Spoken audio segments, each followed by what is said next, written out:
culminou coa constitución da Mesa de Forzas Políticas Galegas, integrada polas dúas organizacións. Para os partidos estatais, o perigo era de momento pequeno, pero non había que minusvaloralo.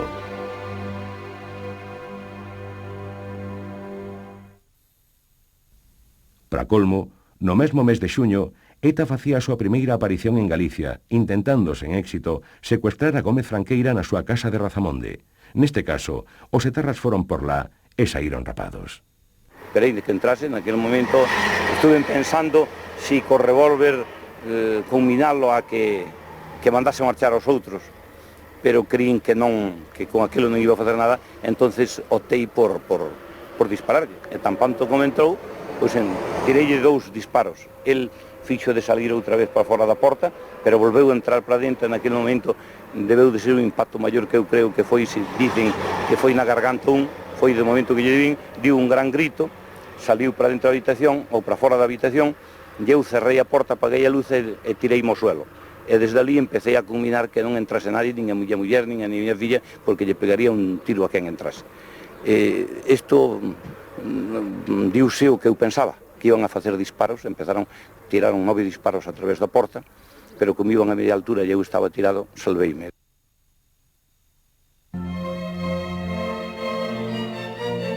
Din algúns que foi Suárez, veraneante daquela na finca La Atlántida, a carón da Lanzada, quen acabou comprendendo que era mellor ceder.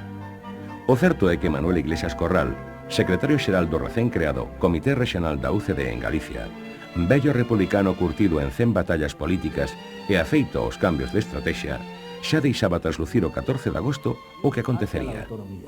Y el problema es más sencillo de lo que parece, aunque naturalmente es sencillo para quienes no quieren hacerlo complejo. Los que suscitan obstáculos no van a la autonomía. Los que eliminan obstáculos van a la autonomía.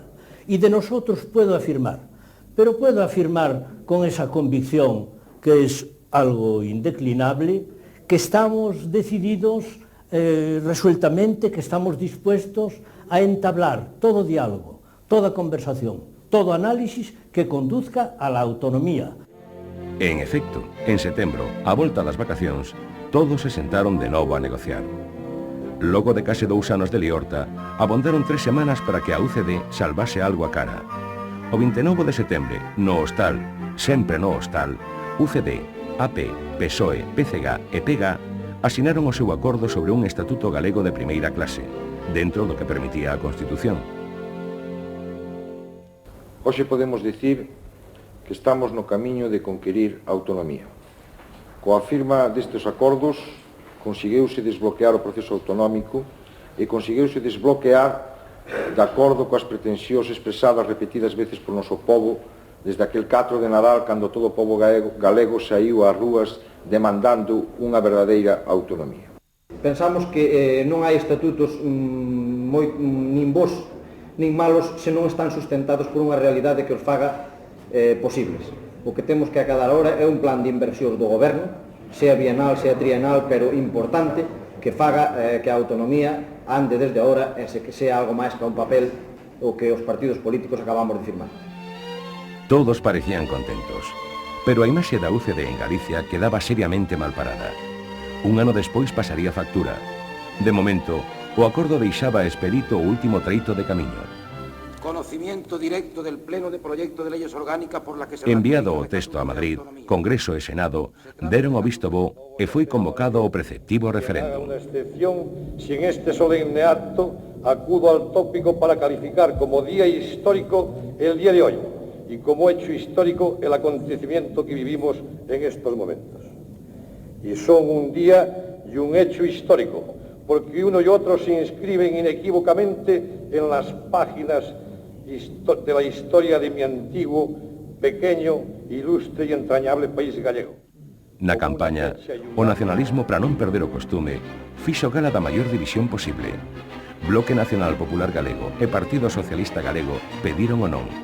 Partido Obrero Galego o voto en branco e o Partido Galeguista o sí. En cambio, os partidos estatais pediron todos o sí e mesmo enviaron os seus líderes maiores.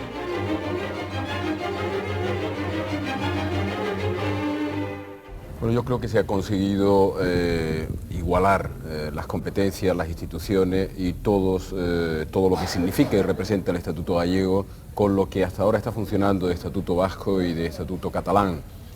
Ese es nuestro propósito para la construcción del Estado de las autonomías, porque nos parece que no puede haber realmente un Estado homogéneo y un Estado armónico si no se consigue esa igualdad de tratamiento, ese criterio, por tanto, equitativo en la distribución de las competencias entre los distintos entes territoriales del Estado. E os electores recibiron a campaña que mesmo chegaba ao Pío Ornedo sen maior entusiasmo. Bueno, a usted que lle parece o estatuto? Se as cousas van ben, está ben. Se van mal, non valen nada. Home xa. Pareceme moi ben que Galicia que suba para arriba. De acordo. Que non abusen tanto de Galicia. O sea, que levala para arriba... Para arriba, levantala, aunque sea 4 ou 5 metros máis. máis que ao Pío Ornedo aínda. Ainda máis. De acordo, moitas gracias. E chegou o 21 de decembro. O sí gañou por goleada, pero só acudiron a votar menos dun tercio dos que podían facelo. E, como sempre, cada quen interpretou o dato como mellor lle conviña. Para os nacionalistas, demostraba que o estatuto lle parecía pouco ao pobo.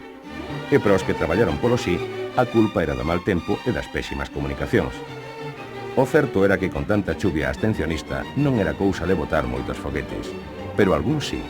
Pois ao cabo, Galicia tiña por fin a súa autonomía, que o Pleno do Congreso dos Deputados aceptou formalmente o 18 de febreiro de 1981.